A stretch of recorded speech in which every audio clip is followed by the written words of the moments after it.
Kaag sa numero 1 sa mga balita, subong adlaw.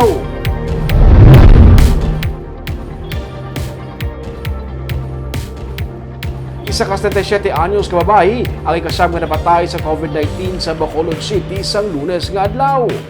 Ini ang base sa records ng Emergency Operations Center humaling Enero tubtub Abril karon nga tuig.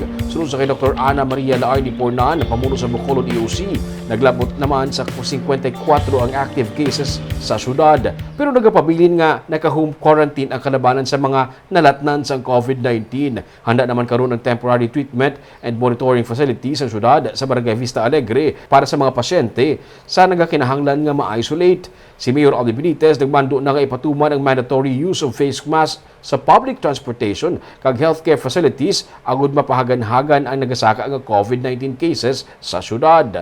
Nagahingi man sa publiko ang alkalde angot sa pagsuksok ng face mask ilabi na nga nagahilapit ang kapistahan sa mga kabaranggayan sa Bacolod City. Basics EO number 7, public transportation.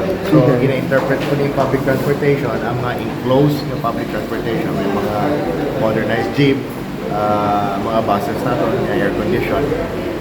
Muna ang mandatory based interpretation ko sa Executive Order number 7. So, balimera na So, mga tricycle din, voluntary pa na siya.